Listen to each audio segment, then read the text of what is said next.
quem aqui tem 20 anos? Levanta a mão. Quem aqui tem 20 anos? Tu, Robson. Quem tem mais de 20 anos aqui? Tem bastante gente que tem 20 anos. Então, tem 20 anos que nós estamos trabalhando com o profético. Quando nós começamos a trabalhar com o profético, havia muito preconceito com o profetizar, havia muitos estereótipos. Nós tivemos que trabalhar no Brasil construindo essa normalidade de entregar uma palavra profética, essa expressão, eu reconheço o que você carrega, né? Eu abençoo a sua vida por isso. Nós trabalhamos muito para desenvolver isso e tirar esse charamanás quando a gente está profetizando e todo o estereótipo que se tem para entregar uma palavra profética visando uma época em que a gente poderia profetizar como Jesus profetizava. Jesus profetizava com um conhecimento sobre aquilo que o Pai estava tratando na pessoa que estava diante dele. Ele não se esforçava para poder conversar com a pessoa, para impressioná-la com suas palavras. Ele simplesmente falava. A mulher samaritana é o exemplo clássico que a gente gosta de dar sobre profecia. Jesus começa com enigmas sobre poço, balde, água, confrontando uma mentalidade sociocultural em onde os judeus não falavam com os samaritanos, e também a questão social de gênero dela ser mulher e um judeu falar com uma mulher samaritana. Jesus vai e tem toda uma movimentação profética ali em João capítulo 4, em que ele fala uma palavra poderosa para iniciar a ministração na vida dessa mulher: me dá um copo de água. O pedido do copo de água abre para ele um horizonte de comunicação, para conectar aquela mulher com aquilo que Deus tinha para falar, através dela uma cidade inteira, como foi para Samaria. O capítulo 4 começa ele conversando com uma samaritana, e no meio dele você vai ver, no final do capítulo 4, Jesus conversando com a cidade de Samaria. E eles falam: olha, nós cremos por causa da palavra que você disse, mas agora nós também cremos por causa da palavra que ele nos falou. Tudo começou com: me dá um copo de água. E ele falou para ela: chama teu marido, uma palavra de conhecimento. Ele conhecia o estado dela. E ela falou: não tenho marido. E ele não falou: mentirosa, tá vendo? Você tem sim. Não, ele falou: disseste bem. Um estereótipo profético diferente que a gente está acostumado. Sem ameaça, sem um tom de ameaça, sem um tom de impressioná-la. Você falou a verdade. Você tivesse 5 maridos, e o que você tem agora também não é seu marido. Verdade. E ela vira para ele e fala o quê? Vejo que você é profeta. Está vendo como é um estereótipo diferente? Na nossa cabeça, um profeta é um que vem: vocês, te digo, e Jesus mostrou que era profeta para a mulher, pedindo um copo de água. Não chamou ela de mentirosa, não falou nada. Ele cultivou uma mentalidade profética. O desenvolvimento da palavra de Deus na nossa vida é o profético. Pedro, no seu discurso em Atos capítulo 2, quando ele fala que o Espírito Santo tinha sido derramado para trazer uma habilidade de acompanhar o movimento de Deus por meio de sonhos, visões e profecias. É para acompanhar o movimento de Deus, para que a gente possa estar sincronizado junto àquilo que Deus estiver fazendo. Por isso o discurso dele, ele diz: para que todo aquele que invocar o nome do Senhor seja salvo. Então ele derrama do seu espírito profético, ele derrama do espírito da profecia, para que a gente acompanhe o movimento dele, para que todo aquele que invocar o nome do Senhor, quando ele estiver vendo o movimento de Deus através do nosso movimento, ele invoca e possa ser salvo. Isso é profético. Acompanhar o que Deus está fazendo. E eu estava falando hoje na aula, o ver, ouvir e falar são meios pelos quais a gente se comunica profeticamente. A mula de Balaão, a famosa mula de Balaão, ela viu o anjo, ela ouviu a voz do anjo e ela falou. Deus não quer só que a gente ouça, que a gente veja e que a gente fale. Deus quer que a gente se torne o tipo de pessoa que tem a ver com a imagem e semelhança dele. Ele quer que, enquanto nós o vejamos, ouçamos e falamos em nome dele, nós vamos nos tornando aqueles que o representam, e essa representatividade está nos tornando parecido com ele, parecidos com Jesus. Isso é profético. Você pode ver, ouvir e falar. A mula viu, ouviu e falou, mas continuou sendo mula. O propósito do nosso Senhor é que a gente deixe de ser não mula. Deixe de ser quem nós somos. E isso é profético. Deixar de ser quem nós somos. Quando nós falamos sobre a vida de um homem como João Batista, esse jovem, esse menino, essa criança, essa vida anunciada, ele já nasceu sem escolha de como ele iria viver. O seu nascimento já estava sido determinado como ele ia viver, para o que ele ia viver, o que ele tinha que fazer. Ele não tinha outra opção. João Batista tinha uma palavra. Ele nasceu com a palavra. Quando seu pai Zacarias está fazendo o seu turno, isso está em Lucas capítulo 1, como sumo sacerdote, o anjo Gabriel aparece e fala para ele: olha, você vai ter um filho, a tua mulher Isabel vai ter um filho. E ele irá diante do Senhor no espírito e poder de Elias. Ele vai ter uma vida, um estilo de vida diferente da sua época. Porque ele vai anunciar a vinda do Senhor. Esse anúncio que o anjo faz para Zacarias também vem acompanhado com um anúncio de um encerramento de uma espera. Encerramento de um tempo. Encerramento de uma era para o início de outra, uma nova era. Ou uma era nova, não a nova era, né, New Age, mas a era nova, vocês entenderam? Ali naquele momento, quando ele é anunciado, se encerra uma contagem. Porque João Batista veio para cumprir uma palavra que estava nas Escrituras, no livro dos profetas. Isaías 40, versículo 3, a voz do que clama no deserto, preparai o caminho do Senhor. Havia uma palavra que prometia uma voz que iria marcar um tempo para a vinda do reino esperado de Israel.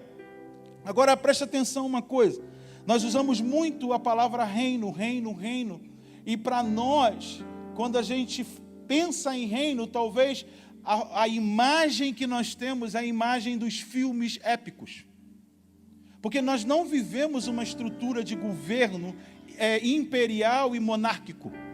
Então, reino para a gente é algo distante, e as únicas imagens que a gente tem para imaginar a palavra reino é do conceito épico. Então, anunciar o reino não é algo que tem a mesma conotação como hoje nós anunciamos um novo reino. Talvez para as pessoas que estão até na igreja ou fora dela, para ela é algo normal. Está vindo o reino de Deus, ok, está vindo o reino de Deus, está vindo o reino de Deus. Naquela época, quando você falava, arrependei-vos porque é chegado o reino de Deus, você estava falando que ia se encerrar a administração vigente. Tudo que estava funcionando não ia mais funcionar. Porque ia chegar um domínio novo, um governo novo, uma nova política, um novo estilo de vida, uma nova operação, ia ser tudo novo. Então a declaração dessa mensagem era um anúncio de ameaça para todas as estruturas vigentes, para todas as instituições presentes quando você falava isso. Quando você falava, olha, está vindo um reino, João estava arrumando problema com Roma. Quando ele falava, está vindo um reino, João arrumava problema com o poder religioso, com os sacerdotes. Era um anúncio também de um tempo marcado em que uma nova administração estava vindo. Quando você olhar, ouvir a palavra reino, quando você lê nas Escrituras, entendam isso. É uma nova administração. Não tem a ver com espada, não tem a ver com guerra, não tem a ver com isso, não tem a ver com luta civil. O nosso rei, o nosso príncipe é o príncipe da paz. É outro príncipe, é outra forma de lutar. Aí você pergunta, Fábio, mas como ele vence a guerra? Eu não sei, eu só sei que ele vence. Eu não quero saber como vai ser o fim. Eu só tenho certeza que vai ter um fim. Eu não quero. Eu não me importo dos detalhes para eu me programar de como vai ser cada coisa sobre o fim. Eu sei que vai ter um fim, e esse fim começa dentro do tempo em que eu compreendo que as coisas que eu tenho contato na minha vida estão acabando. O fim começa quando eu dou fim a uma maneira de administrar a minha vida independente, fora do padrão de Deus, fora da vontade de Deus. O fim chega. O fim se faz presente. Eu conversava hoje com uma pessoa que trabalhou como missionária em países de igrejas perseguidas. Eu falei, como é pregar para esse lugar e dizer, olha, vai vir a perseguição, vai vir a grande tribulação. Ele vai olhar para você, irmão, ela já chegou. Porque tudo é uma questão de administração, de tempo, de mentalidade. Como eu compreendo as Escrituras determina a forma de como as Escrituras afetam a realidade que eu vivo. Não é esperar coisas acontecerem. Eu não estou esperando. Está filmando, mas tudo bem. Eu não estou esperando um avivamento. Eu não estou esperando grandes acontecimentos. Eu estou me preparando para aquilo que Deus quer fazer. E não me importa como vai ser. Não me importa o que será. Porque eu estou atrás de uma pessoa, eu não estou atrás de acontecimento. Jesus é maior que o avivamento. Jesus é maior do que qualquer coisa grande que possa acontecer. Ontem no PG nós conversávamos isso. Jesus está diante de Pilatos. Diante de Pilatos. E Pilatos fala, quem é você? Você é rei? Ele falou assim, eu sou. Foi para isso que eu nasci. Mas o meu reino não é deste mundo. Sabe o que é isso? Pilatos ouve isso assim, ó. Tudo que você considera como mais importante, melhor, maior e mais poderoso, o meu não é do seu. Porque você está me julgando a partir do seu mundo, aonde você manda, aonde você conhece o poder do lugar que você manda. Mas o meu, se o meu reino fosse desse mundo seu, você já estaria perdido. Depois ele fala para Pilatos, nenhuma autoridade não te é dado se o meu pai não tivesse me entregue a você.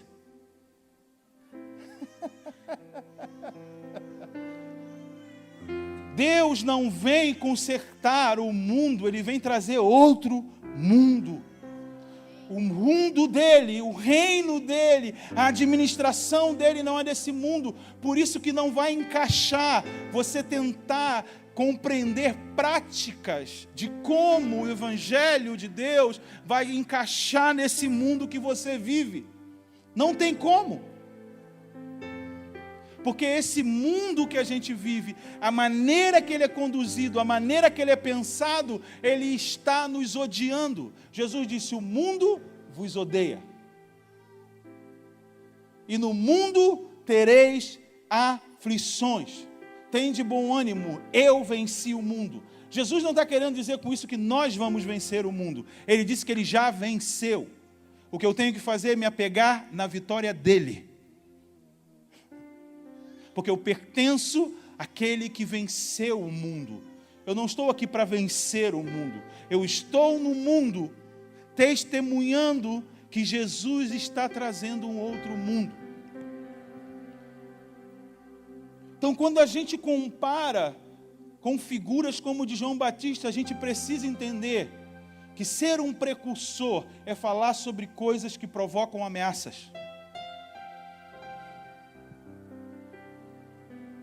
Ameaçar o sistema vigente, o sistema econômico, o sistema social, o sistema estrutural, o sistema religioso, político, nada deles, nenhum deles podem representar Jesus. Jesus, quando esteve aqui na terra, ele diz, eu não encontrei sistema nenhum que pudesse me representar. Sabe, quando ele falou isso, ele diz, As raposas têm os seus covis, os pássaros têm os seus ninhos, mas o Filho do Homem não tem aonde reclinar a cabeça. Sabe qual é o símbolo que os pássaros representavam? O poder religioso. A raposa era o império. Ele falou, eles têm como serem representados, mas eu ainda não tenho como ser representado nesse mundo. Não havia instituição no mundo que o pudesse representar. Por isso ele deu a sua vida pela igreja, para que houvesse uma instituição, um corpo místico da sua realidade, do poder da vitória na morte sobre a cruz, o poder da ressurreição, a sua ascensão aos céus.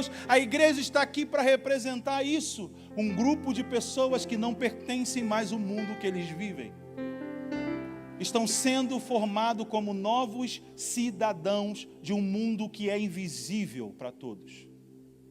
Assim como era invisível quando João falou, arrependei-vos, pois é chegado o reino. Ser um precursor é saber sobre o que você está pré-anunciando. Não adianta só, nós somos precursores, somos como João Batista. Você não sabe. João Batista, quando chegou essa palavra para ele, eu disse, ele não teve opção de vida. Porque viu uma palavra no livro dos profetas, dizendo uma voz que clamaria no deserto. Ele teve que entrar dentro dela, a vida dele toda teve que entrar dentro dessa palavra. Entendeu? Toda teve que se revestir dessa palavra. João tinha um emprego garantido por causa da família que ele tinha nascido. Filho de sacerdote? Sacerdote é. Ele tinha um emprego garantido. Mas o pai dele, quando fez o bar mitzvah com 12 anos, em vez de entregá-lo na mão dos sacerdotes, para ser treinado como sacerdote, levou ele para morar no deserto. Com 12 anos, vamos ter que mudar de casa por causa de uma palavra. É doido. Vamos deixar a nossa família, e nós temos uma história familiar belíssima. Nós viemos de Arão, irmão de Moisés. Nada disso mais tem significado para a nossa vida, porque Deus inventou de me dar um filho que o nome dele não é encontrado nas linhagens anteriores da minha família. O nome dele é João, Yohanan, o batizador. Eu tenho que morar com ele mais longe possível do templo, porque o templo estava profanado. 18 anos João Batista foi se preparando, dos 12 aos 30 anos. 18 anos se preparando. Está entendendo? 18 anos. 18 anos. 18 anos. Teve uma palavra que anuncia o seu nascimento, tem uma palavra que ele entra porque tem a ver com o cumprimento do propósito do plano de Deus. E um dia, com 30 anos, diz Lucas capítulo 3, veio então a mim a palavra do Senhor dizendo, vem a palavra de como ele se move naquilo que ele se desenvolveu.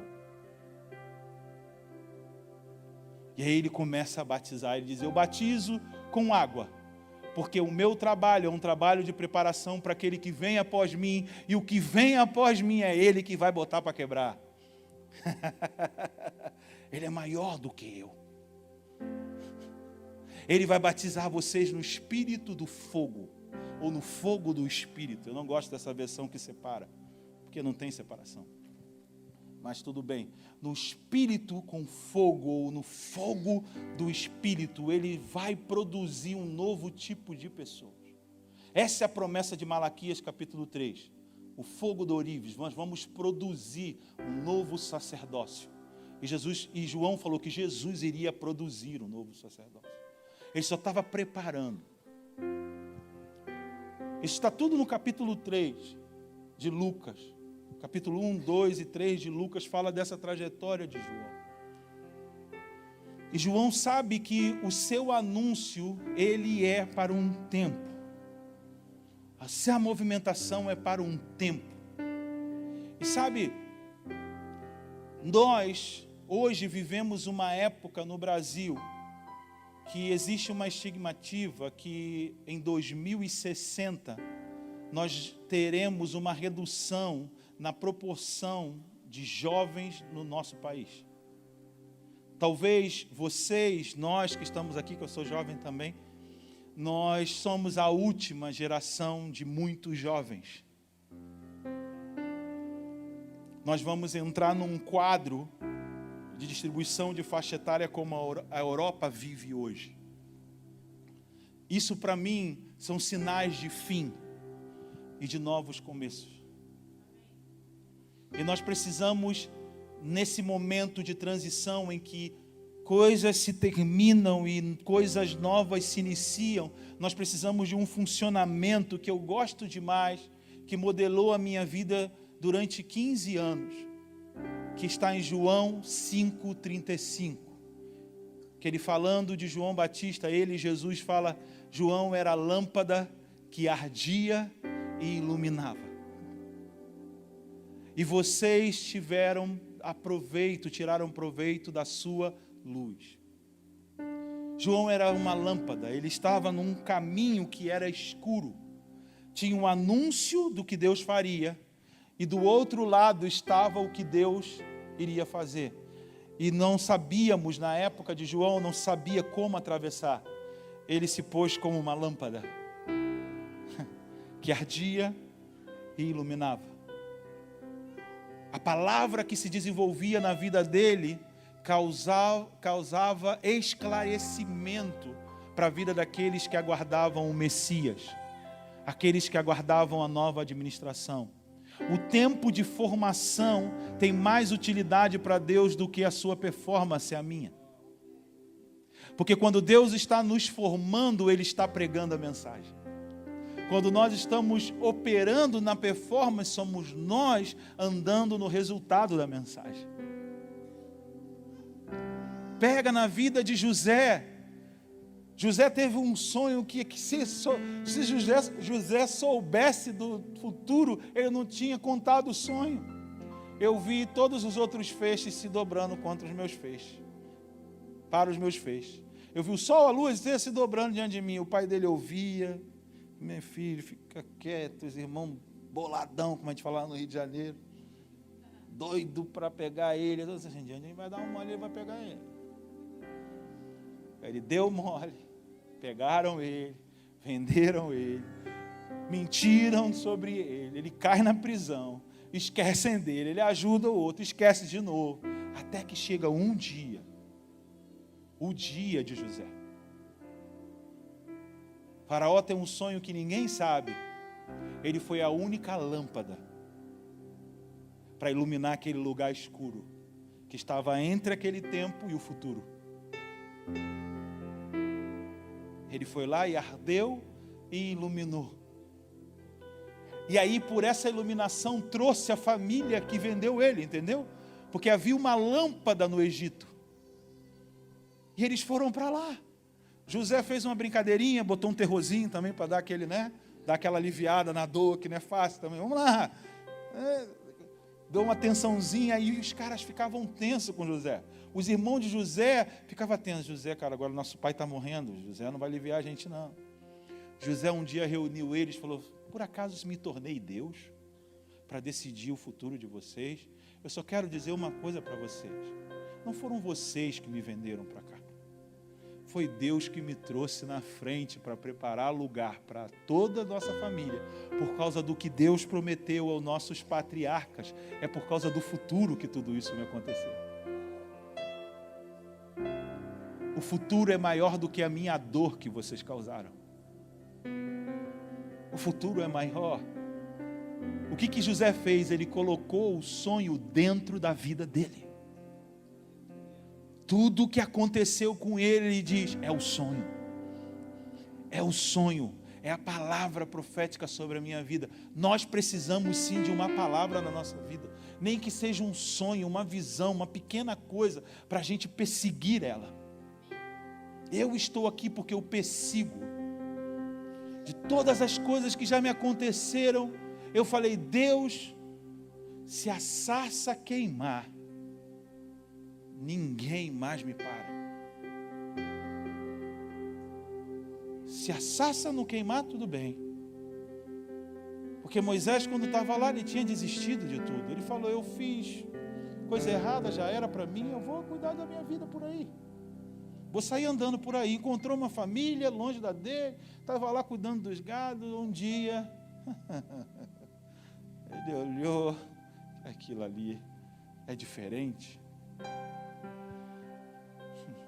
Se a sarça queimar, pai, de novo. E ela queimou. Não é isso que está cantando agora? E ela atrai. João era essa lâmpada, essa sarça que atrai pessoas, que coloca a palavra dentro das circunstâncias da vida. Paulo estava preso em Filipenses capítulo 1, ele escreve o seguinte: olha, fique sabendo de uma coisa, igreja de Filipos, todas essas coisas que estão me ocorrendo estão servindo para o avanço do Evangelho, ao ponto que toda a guarda pretoriana sabe que eu estou aqui por causa de Cristo. Tudo o que acontecia na vida de Paulo, Paulo falava, é a palavra que eu carrego. Ágabo foi avisar ele, esse homem desse cinto vai ser preso, ele vai ser entregue à mão dos romanos pelos judeus, e Paulo, tá bom. E interessante que Ágabo tira o cinto de Paulo, naquela época a única coisa que prendia as calças era o cinto. Imagina, a reunião da liderança da igreja, Ágabo doidão puxa o cinto de Paulo, e Paulo amarrado ali, aí imagina o Paulo, ok. Gente, todas as vezes que eu vou para uma cidade, o Espírito Santo me avisa que é problema que eu vou arrumar. É a palavra. Eu não meço a minha vida pelas circunstâncias, pela palavra. Então ele estava preso, ele dizia, não é Roma que o empreendeu, não, foi o Evangelho. Não essas algemas são Cristo? Esse naufrágio é Deus mostrando que apesar do que vai acontecer no mundo, nós vamos entrar no novo céu e na nova terra. Tá bom. Ele ia ressignificando a sua vida pela palavra. Isso é ser um precursor. Eu estou vivendo antes o que será um dia. Porque o meu reino não é desse mundo. Então não adianta a gente se reunir para buscar a Deus por causa desse mundo. Esse mundo, Jesus disse, já está julgado. E o príncipe dele expulso. Já terminou. Agora, Jesus está desafiando as trevas, formando o seu povo dentro do mundo. Por isso Paulo disse em Efésios capítulo 3, para que a multiforme sabedoria de Deus seja vista diante de principados e potestades nas regiões celestiais. Ele está provocando uma exibição do triunfo dele na cruz, pelo poder da ressurreição, formando novas criaturas no mundo ainda que tem um príncipe. Quando Jó descobriu, se é que ele descobriu, mas pelo menos no livro, diz que todos os problemas da vida de Jó tinha uma coisa por detrás que ele não conseguia enxergar. Deus estava exibindo ele para Satanás.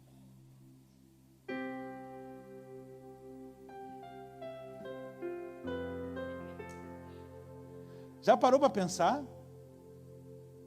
Que é só Deus falando assim, tu viu lá? Jó? Mas tu dá também tudo para ele, tu abençoa ele, porque ele te segue, ele te teme. Deus quer um pouco de aventura com ele? Bom, pode ir lá. Deus demonstrando a sua multiforme sabedoria.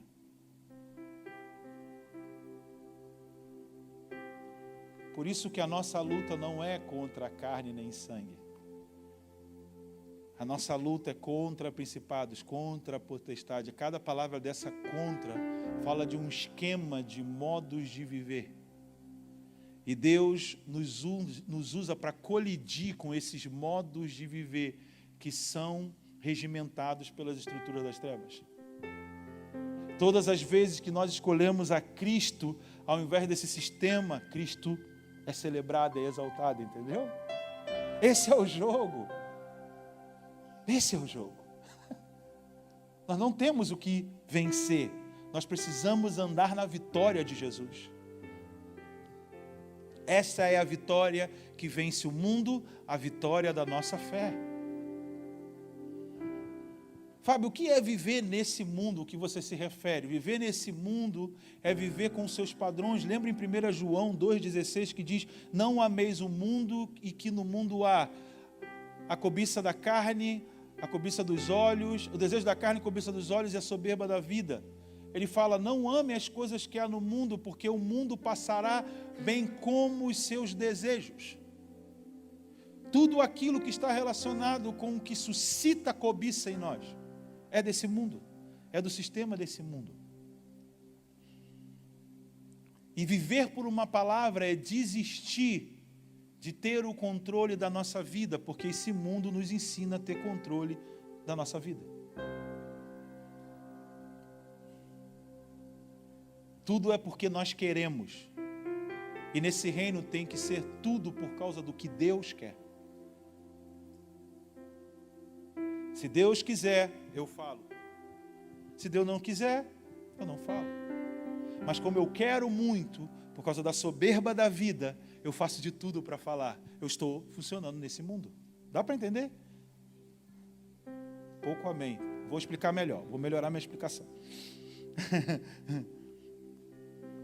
Eu não tenho condições de ter a mesma roupa que o João. João se veste bem, né? João da Gabi. Esse. Não tenho. Mas também ele é filho do Nilson Júnior, né? Sobrinho do Luiz Hermínio. Cobiça dos olhos. Você está funcionando no esquema desse mundo.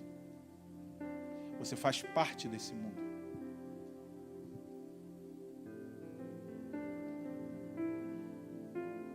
Quando eu falo mundo, não estou falando da balada. Estou falando de um sistema, que esse sistema é invisível e opera de dentro para fora. Desse mundo, ele faz isso conosco, porque ele nos odeia. Entendeu? Ele suscita em nós a cobiça, porque ele nos odeia. Quando Satanás chegou para Adão e Eva, ele fez uma sugestão que mudou a maneira deles olharem a árvore do conhecimento do bem e do mal e o que Deus havia dito sobre ela. O ponto não é... Às vezes a gente pergunta assim, né? Por que Deus... Que horas são, gente? Que hora que tem que terminar? Oh, pode ir, então pode ir, né? A gente é jovem. A Luciana, minha esposa, falou assim, quando a gente era líder de jovem na igreja, e a gente tocava na música, a gente falou assim, a gente tocava alto assim, quanto mais alto, melhor. Era melhor. Esse é o sinal de que ela está ficando velha. Ela reclamou, não foi eu. Só digo de passagem. Era alto assim quando a gente tocava? Quanto mais alto é melhor, minha filha. Você não está... Acho que já está ficando velhinha, tadinha.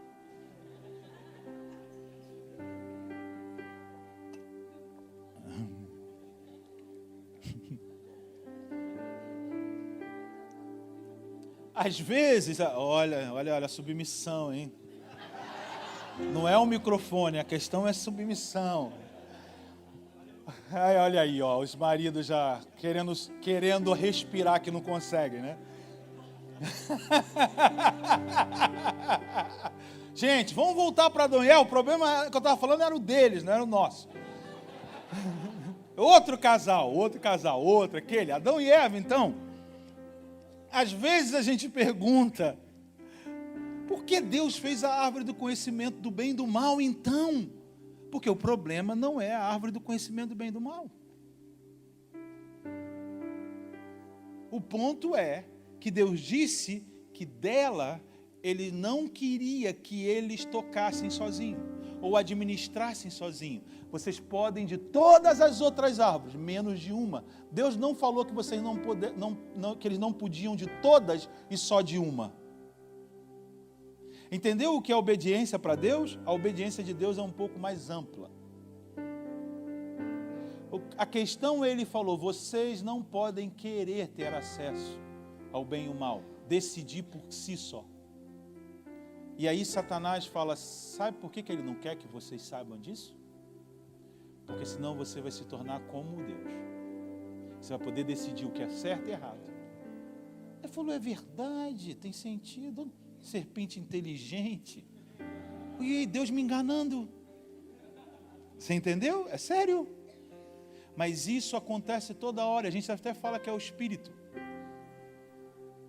Toda hora. Cobiça, porque passaram a ver que a árvore era boa para comer. Passaram a ver que a árvore é boa para dar sabedoria e ostentação. Agradável aos olhos. Tudo mudou por essa sugestão. O ponto não foi a árvore que mudou, foi como eles viam ela. Como eles se relacionavam com ela que mudou.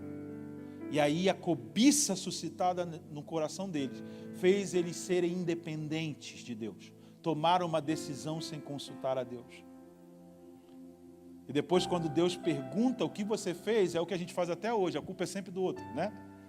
Esse é o instinto do pecado que está em nós. Nós sempre... Pecou, não, foi ele que foi ele. Entendeu? Desde criança, né?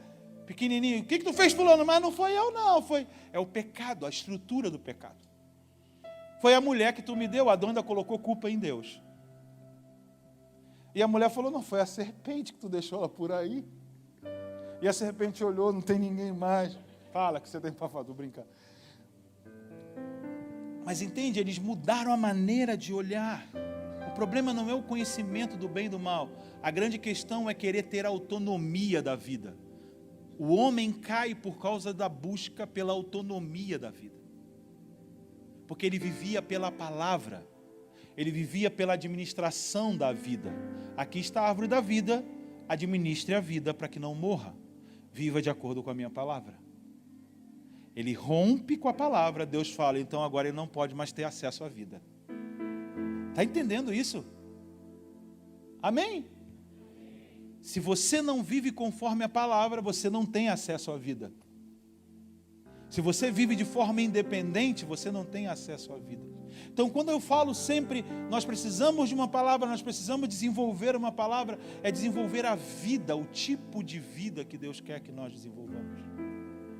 Não tem a ver só com a mensagem que nós pregamos. A mensagem, ela acontece porque desenvolvemos o formato que Deus queria que fosse desenvolvido, a forma.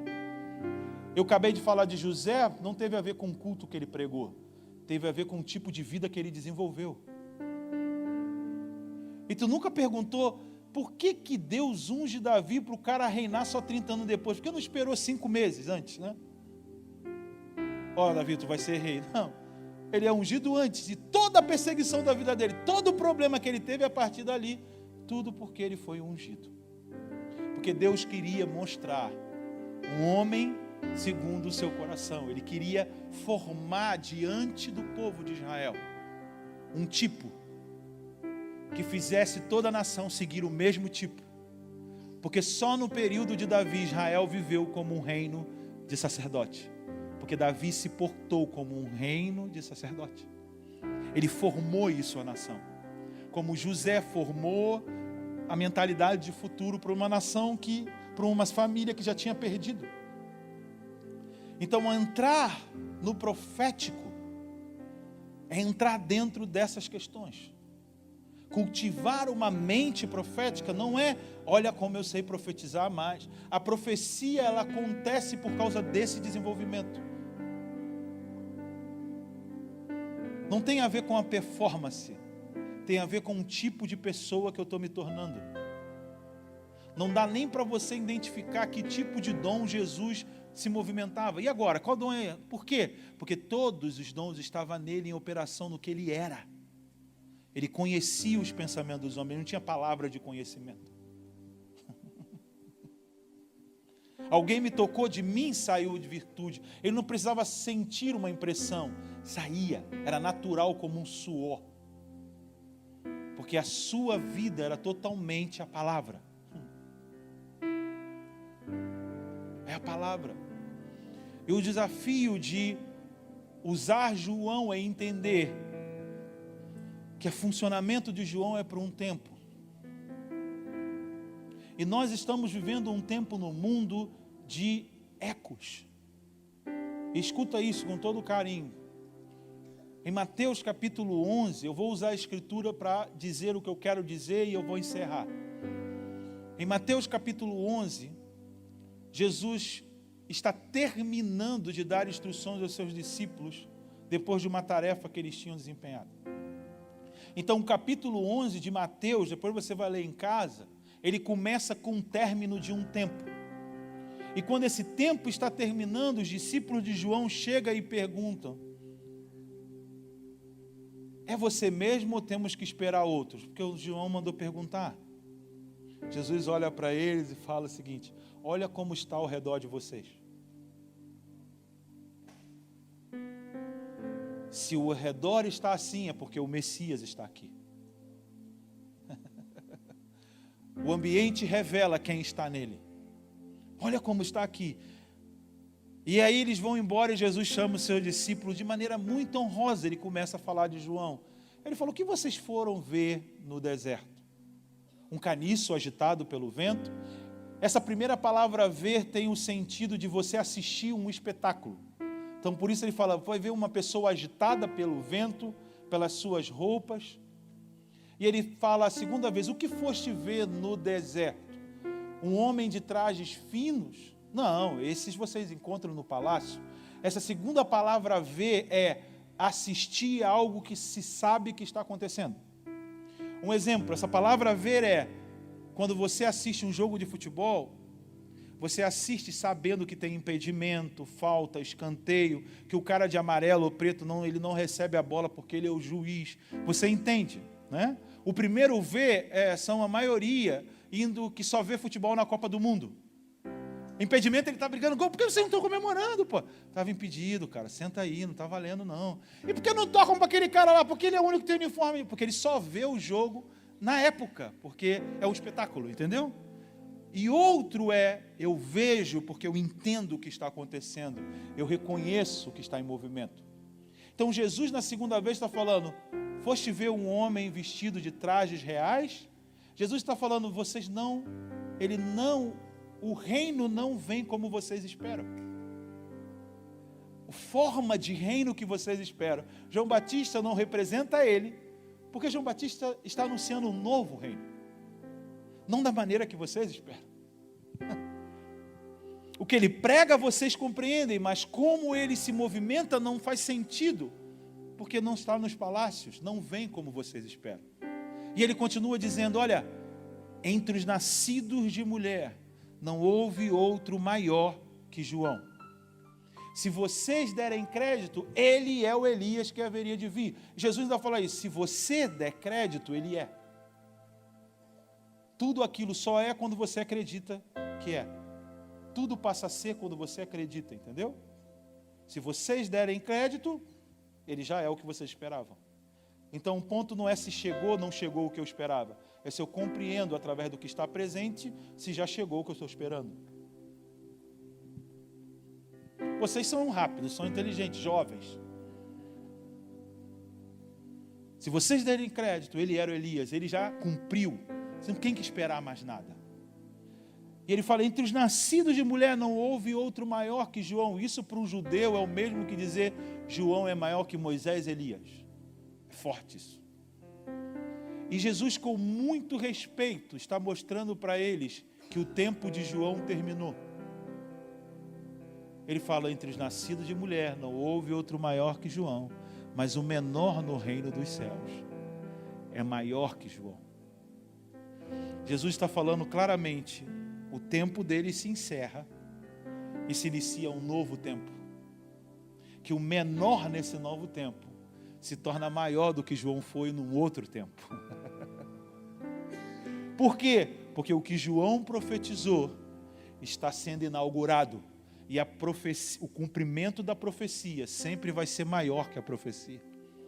Mesmo que quando o cumprimento da profecia não é entendido por aquele que profetizou.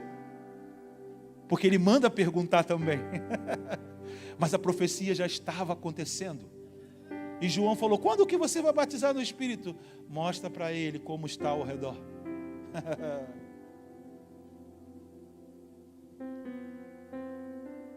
E vem um tempo que essas mensagens que nós ouvimos, com todo respeito, como Jesus teve com João, dos nossos irmãos, de tudo isso, eu não quero falar, mas de tudo isso, acabou.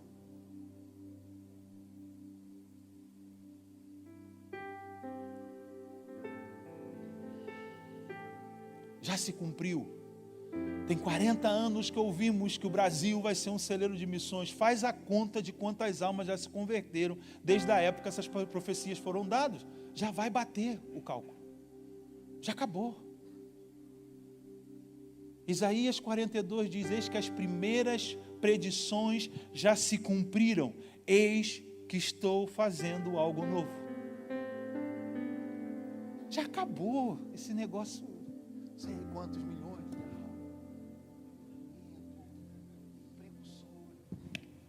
Já passou. Já passou. Fábio, mas isso é muito forte, é muito importante. Entre os nascidos de mulher, não houve outro maior que João. Verdade. Mas o menor.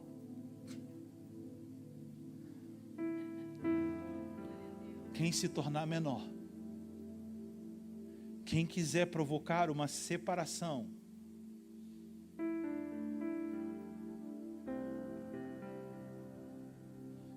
e Jesus fala outra coisa: desde os dias de João, o reino dos céus sofre violência, e os que usam de violência tentam se apoderar dele. Jesus não está dando um ensino de como se apodera do reino. Não. Jesus está falando que pessoas estão tentando tomar o reino da forma errada.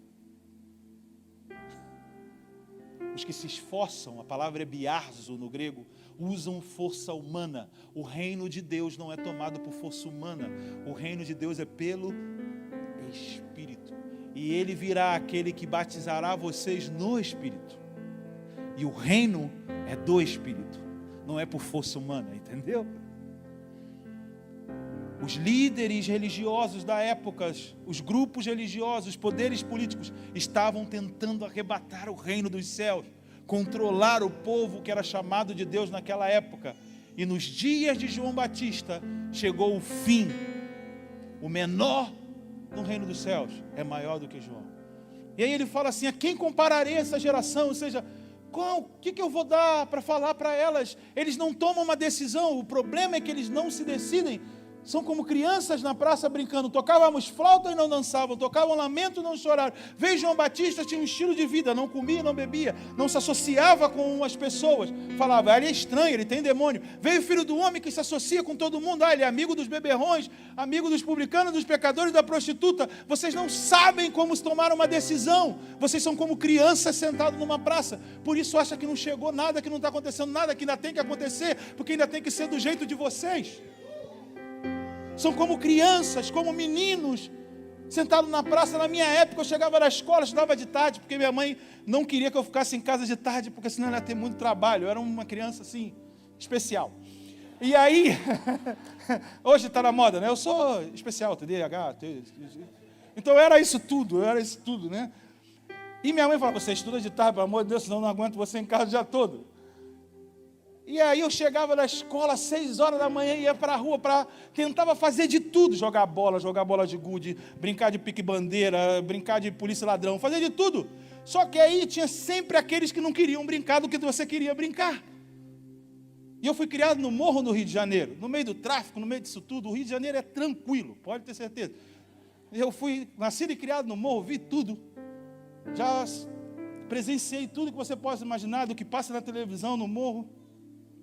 E cresci ali, brincava de tudo, subia, descia, caçava rã. Já caçou rã? Ah, você não sabe o que é isso, caçar rã. E aí a gente fica: vamos brincar disso? Não quero brincar. Vamos brincar daquilo? Não quero brincar. Aí aquele cara fica: meu Deus, vamos brincar logo. Daqui a pouco começava. Eu sabia, porque minha mãe mandava eu entrar toda hora. O horário que minha mãe mandava eu entrar para jantar era a hora do jornal. Quando começava o jornal, eu tinha que entrar para casa. E eu sempre entrava: cara, não consegui brincar direito, cara. Porque não se decidiam de que brincar, entendeu? Como meninos sentados numa praça. E ele fala: João Batista era a lâmpada que ardia e iluminava. Por um pouco de tempo vocês tiraram proveito da luz que ele iluminava. Entendeu? Tirar proveito dessas palavras da moda, para a gente ter uma coisa legal, para a gente estar atualizado. Nós temos que entrar numa palavra. Existe uma mensagem que precisa ser formado para esse mundo, para essa época. João Batista representa isso. Pessoas que entram numa palavra, que vivam, porque se falar de Jesus, então Jesus é a palavra. Tudo que os profetas disseram. E João também, Jesus continua dizendo no mesmo capítulo 11, a lei e os profetas profetizaram até João. Até João. João representa o fim e o início de uma época. Todas as vezes que se enfatizam essa figura, entenda, está acontecendo o início, mas um fim. Quando começa, Deus está anunciando o fim, porque Deus anuncia o fim desde o começo. Estamos vivendo um fim.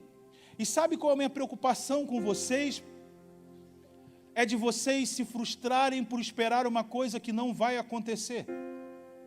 Nós não podemos mais trabalhar com contenção. Vocês não podem estar aqui sábado à noite para estarem contidos.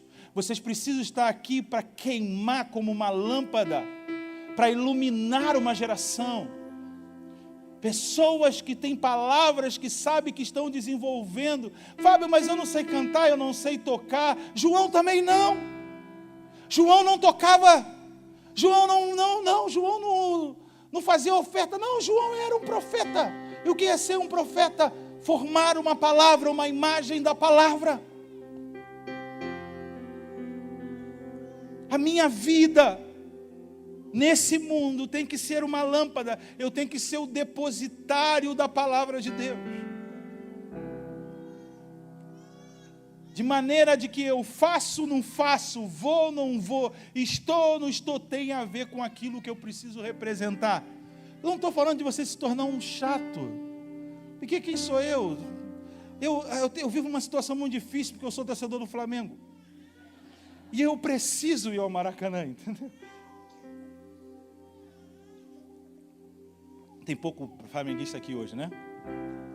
Tá bom, tudo bem, não tem problema, eu sou a lâmpada aqui. Não, mas eu não estou falando dessa vida. Não é chato, porque a palavra de Deus não acontece só no culto, a palavra de Deus acontece na vida. Quando João, em 1 João, escreve sobre Jesus, ele disse, nós vimos, ouvimos, apalpamos a palavra que dá vida. Nós tivemos uma relação com essa pessoa. Jesus não quer que você só faça coisas para Ele. Ele quer se relacionar com você como uma pessoa. Ei, Jesus é uma pessoa. Ele falou para Paulo, Paulo, por que você está me perseguindo? Não, eu estou perseguindo a seita. Eu estou neles. Eu estou neles. Você está me perseguindo. E agora eu venho aqui para te dizer, eu estou neles e eles estão em mim. É uma relação. E eu disse que era o último texto aquele, né? Mas esse agora é. Que eu lembrei que eu tinha que falar dele, eu não estou usando esboço. E eu termino mesmo, é de verdade. Porque em Atos 19, você lê depois, Paulo, 25 anos, 30 anos depois de Atos 2, presta atenção nisso, é muito importante esse dado cronológico. Chega na cidade de Éfeso e encontra discípulos de João Batista. Muito doido esse trecho para mim, muito doido mesmo, doido. Apolo possivelmente foi discípulo de João Batista e pregavam o ensino de João. E Paulo chega para os discípulos de João e fala assim, foste batizado em que batismo? Aí eles disseram, o batismo de João. Aí ele falou, vocês já foram batizados no Espírito Santo? Nem sequer sabemos que existe o Espírito Santo. Oh, é isso que tu vai ler, pode ler, Atos 19 está lá. E Paulo revelou para eles, what? Para dar uma, né? Porque quando fala inglês, a unção vem, tu sabe como é que é? Porque os americanos, quando é americano, enche. Tem mais água? Aí, fala, water. Water, what? Water. Aleluia, Senhor. Aleluia. Aleluia. Porque ele pergunta, vocês ouviram? Não, nem sequer. Estou falando de papo de 30 anos. Tem água, tem água. Era só para tentar me escapar mesmo. Tem, viu? Só aquela jogadinha. Mais uma, assim. A tua é ré. Tem que ser. Toca-me e voe. A bola chega, já não está mais comigo, quando vão procurar. E ele pergunta para o... Vocês não nem sabemos, 30 anos depois de Atos 2, o avivamento, entendeu? E eles não sabiam. Ué, aí eu pergunto para vocês, o avivamento já tinha chegado ou ainda ia chegar?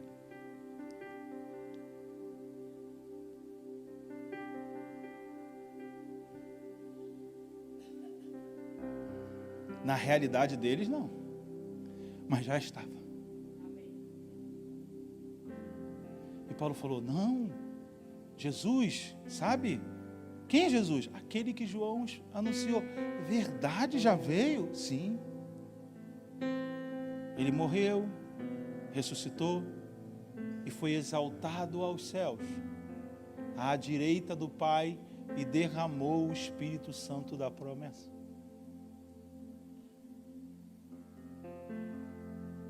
Eles falam, é mesmo? E a gente está aqui cantando, abre os céus, Senhor, abre os céus. Pode ser a última vez hoje, não tem problema. Abre os céus, Senhor. E Paulo teve que dizer para ele, quando Jesus levantou das águas, os céus se abriram. Os céus já estão abertos. O Espírito está derramado. Ele só está se estendendo, porque ele é para ser derramado sobre toda a humanidade. Mas ele vai crescendo em ondas, em marés, de tempo em tempo, quando ele quer. É mesmo, sim. Recebam o Espírito Santo. E aqueles homens receberam o Espírito 30 anos depois de tudo já ter acontecido, entendeu? O que faltava para eles? Espírito? O que faltava? Compreensão. A aluna lá da Aljava, que eu estou indo lá de 15 dias, ainda ela está afiada. Faltava compreensão. Então a gente às vezes está esperando uma coisa que vai vir, que foi anunciado pelos profetas, e entre os nascidos de mulher são profetas, uau! Mas pode ser que já acabou, já foi. E Jesus em Atos 1 falou, olha, eu falando mais outro capítulo, mas terminando, Jesus em Atos 1 falou assim, olha, João batizou vocês com água, ou seja, encerrou, agora vocês vão ser batizados do Espírito. O próprio João reconheceu, o que vem após mim é maior do que eu. Por que a gente para em João? E o problema é que João morreu fazendo algo que não tinha nada a ver com ele. Quando a gente dá formas à palavra que Deus nos disse, a gente vai acabar se envolvendo com aquilo que não tem nada a ver do que Deus disse que iria fazer. João perdeu a cabeça porque ele foi perturbar Herodes. Ele não foi chamado para falar contra Roma. Mas nós temos que falar contra o pecado. Não temos. Temos que pregar o Evangelho. E ele teve lá na prisão perguntar, Jesus, é você mesmo ou vai vir outro? E lá, perdeu a cabeça. Se João, que era esse cara top que Jesus falou, cometeu esse equívoco, que dirá nós, meros seres humanos, né? Você entendeu? Quem sou eu para dizer, o João, olha o que ele fez? É um alerta, cuidado, não faça o mesmo. Se até João que foi, que viu os céus abertos, batizou Jesus, se embaralhou depois, que dirá nós? E por que não a gente pode estar esperando uma coisa que já está? E por que não nós estamos nos preocupando com o que não é para se preocupar? Se isso também aconteceu com homens como João, o batizador. Nessa noite, eu queria orar com você sobre uma coisa que o Robson trouxe aqui. Paixão pela palavra. Não adianta você ler a palavra, porque você tem que ler a palavra. Se você é apaixonado pelas realidades celestiais, se você quer o céu, não quer sair desse lugar, esse lugar está aqui dentro. Aqui dentro.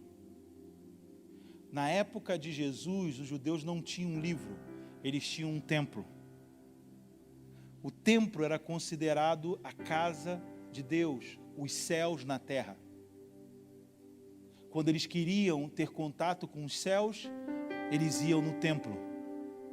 Porque o templo seguia o modelo do que Moisés viu no céu. Deus deu para eles o céu para morar na terra com eles, entendeu? Que era o templo. Hoje nós não temos esse templo como o de Jerusalém. Mas temos um livro. Toda vez que você quer ter contato com o céu, você precisa pegar esse livro. Eu sei que nessa época para a gente é melhor tudo rápido, né? Estava conversando com uma pessoa falando sobre criar conteúdo, tem que ser tudo rápido, porque, uai, como é que vai ser para a gente se a gente quer fazer valer o Salmo 27, versículo 3, uma coisa peço e a buscarei, que eu possa habitar na casa do Senhor todos os dias da minha vida para contemplar. Você sabe que contemplar não é rápido. Contemplar é um exercício de tempo para poder meditar no seu tempo. Por isso, as salas de oração não podem ser agitadas. Elas têm que ser como um voo.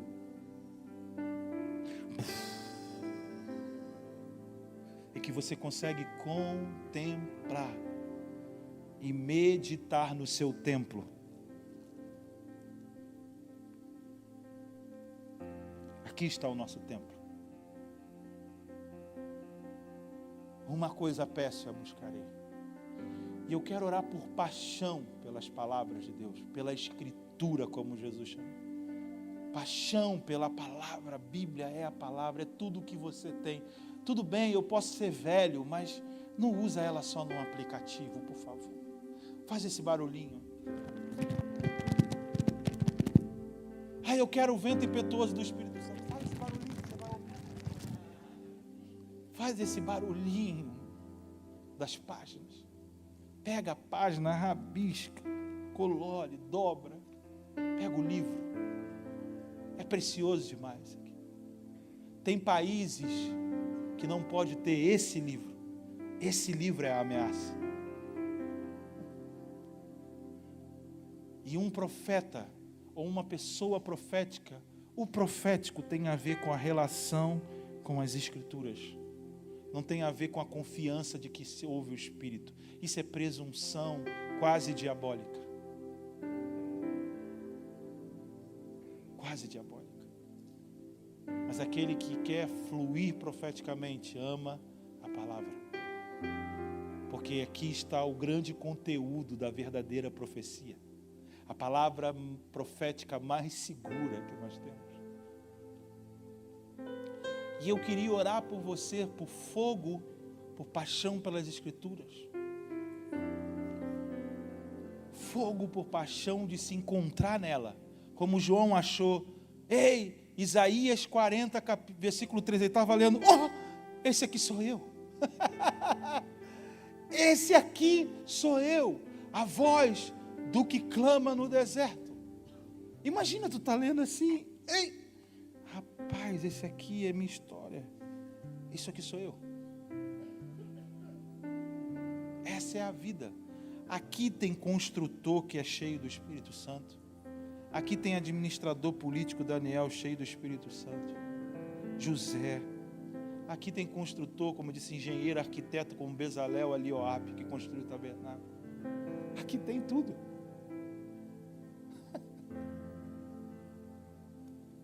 Tem músicos habilidosos, poetas impressionantes.